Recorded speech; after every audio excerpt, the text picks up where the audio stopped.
the fax is dead? Wait until you can fax your whole body.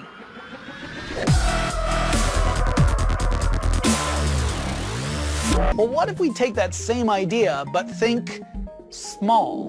I mean, really small. I'm talking about programmable matter, actual three-dimensional tactile material that can take on any predetermined shape and then change shapes on demand. Imagine that we have a programmable material workstation. That might include a little trough with some beige putty in it. And this putty looks totally normal until you send it some information, like a virtual model of a three-dimensional object.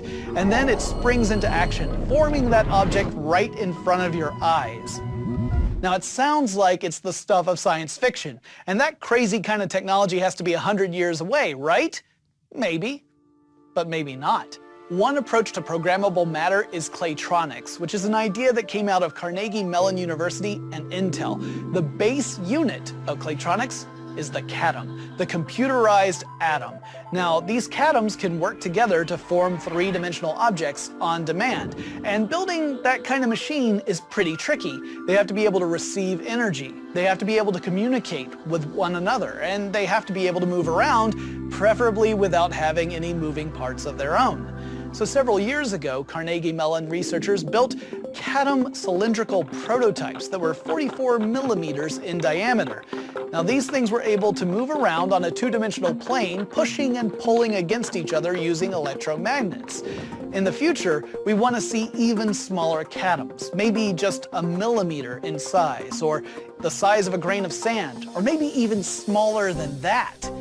Now, in a future where this is a reality, where we have programmable material, why should we be excited about it? Well, think about it.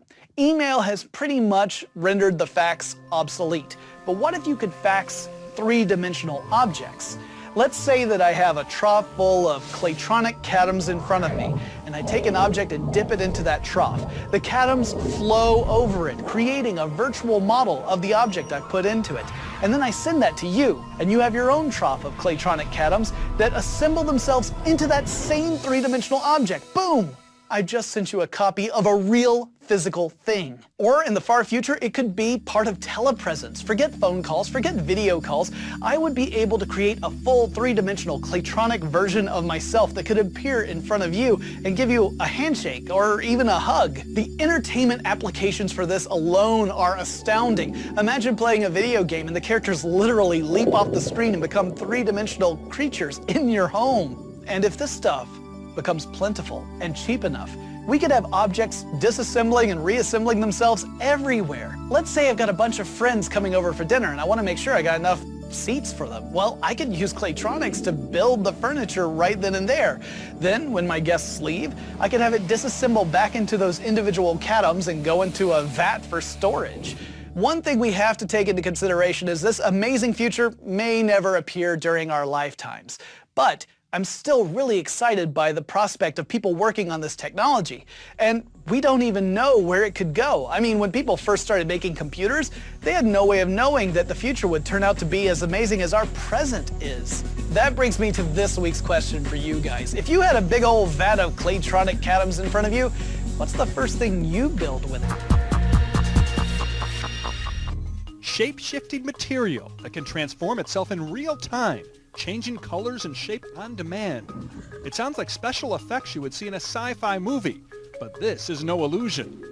Researchers at Intel teamed up with the academic community to make what they call programmable matter.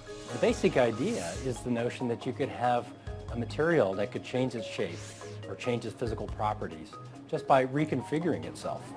Forget about designing something in flat 2 dimensions. What about creating a 3D prototype of anything, even a car? Open the doors, kick the tires, peek inside to see what it looks like, fit little dolls of, people inside of it. This space-age stuff is like putty in your hands. Programmable matter is still in the early developmental stages. But Intel's Andrew Chin says one day we may be able to morph objects on demand to fit our human needs. So for example, I have a Bluetooth earpiece and it fits me great, but then when I put on my sunglasses, it doesn't fit anymore. Wouldn't it be nice if it could change its shape subtly, right, to all of a sudden match that? All of these things are possible with programmable matter. We are definitely on the edge of discovery with this one. So we have a 4D realm with this black goo inside, and we have everything that is needed to process consciousness. You know, this bidirectional light is consciousness. And it comes out of the anorganic realm at that point. So what basically is created is the physical matter with the ability to carry consciousness. The photo a viewer sent us shows a black goo-like substance on the Hutchinson Island shoreline just south of Herman Bay that he says spanned for about 100 yards. The world's oldest mummies are in big trouble. Those mummies are starting to turn into black ooze. This tar-like substance is everywhere. It's conscious and alive, and it can take any form or pattern it wants to, the consciousness wants to take. Earliest, we can find remains of all the process that kind of is leading to the creation of black goo. So if you look, for example, at mumio is found on the surface of stone in caves in the mountains. Невероятная субстанция, то ли смола, то ли застывшая пыль. Мумиё. Кто-то считает, что это воск горных пчел, кто-то считает, что это вещество наподобие битума или нефти. Самая правдоподобная версия его происхождения звучит так. Мумиё – это органические отходы жизнедеятельности редких птиц и животных. Абсолютно точно известно одно – добывает мумиё в расщелинах гор. Только там мумиё в природе ограничено, поэтому медики часто сомневаются в его подлинности. So this is kind of halfway to black goo. If you run these transmutation lines to the precious metals, then you create something that has all the physical properties to be able to carry a certain form of magnetism. And so you create a liquid that has precious, monoatomic precious metals embedded in a carbon environment. And this is the basic structure of life. And this is kind of a superconducting matter that is only half in this reality. You can see this in the lab. If you heat the material, I think from 70 degrees higher, it disappears. It gets transparent and it's just gone, you know, out of closed things. So this is material, it is matter that is not fully in this realm. It materializes out of higher dimensional realms in a 4D setup. You know, like taking space-time sheets, it came from higher space-time sheets through wormholes into our... At Atlantean times, there were alien influences on this planet that kind of introduced a black magic tradition. And the aim was to open a stargate, kind of a wormhole close to planet Earth with technological devices. What they imported through the open stargate was a shower of meteorites containing a substance that is very similar to the Earth-type black goo. It was kind of stored in a kind of oil schist covered with other stones, and these meteorites hit the Earth all over. And the black goo contained in this alien, I will call it alien black goo for the moment.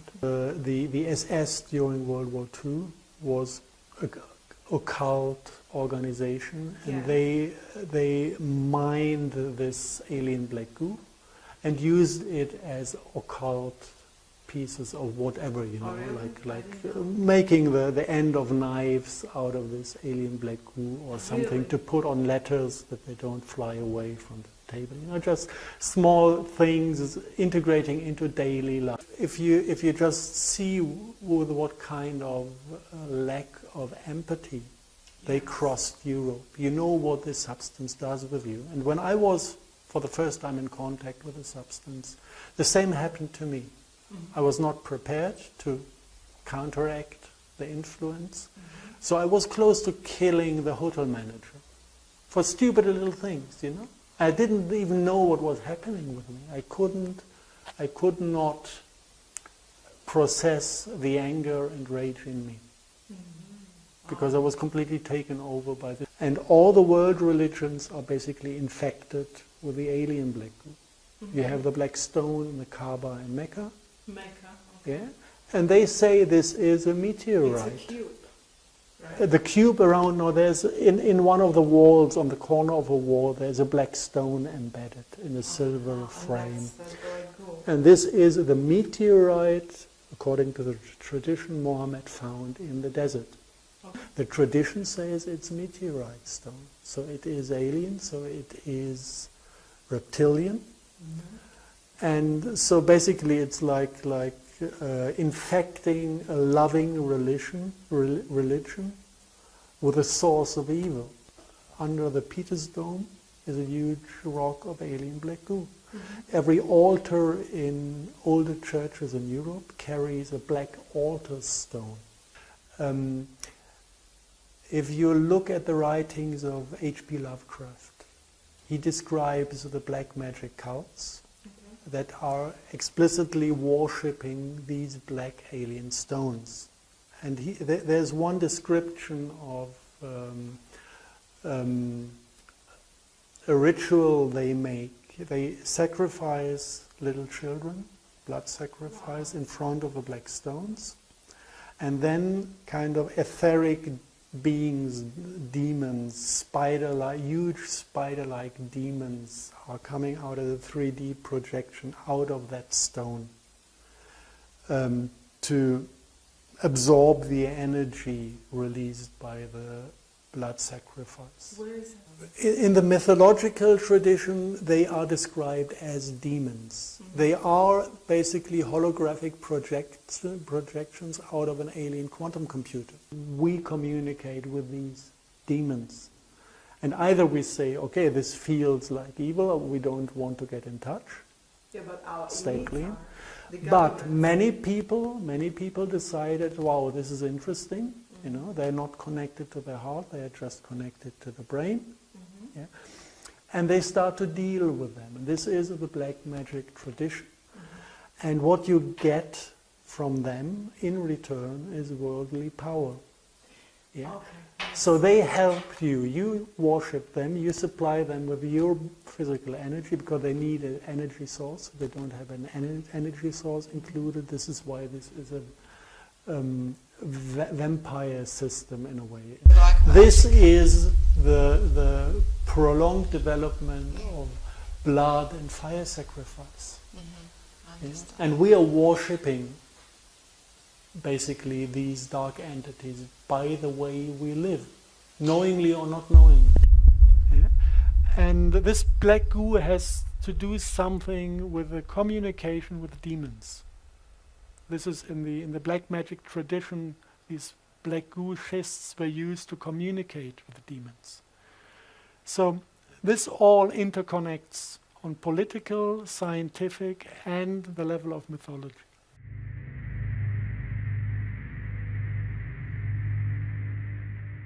But this one's very strange. You see that black kind of oozy goo material? I don't know exactly what it is. It looks organic, and when I return in April of 2019, I'm going to take samples of it and have it analyzed. Some people have said it's hydraulic fluid, but I don't think so, because we find this strange goo-like sticky liquid on the outside and also much more on the inside and as well on the roof. It's as if the lid blew off sideways and whatever was inside was turned into this gooey mass. Possibly the inhabitant is, or that's the remains of the original inhabitant.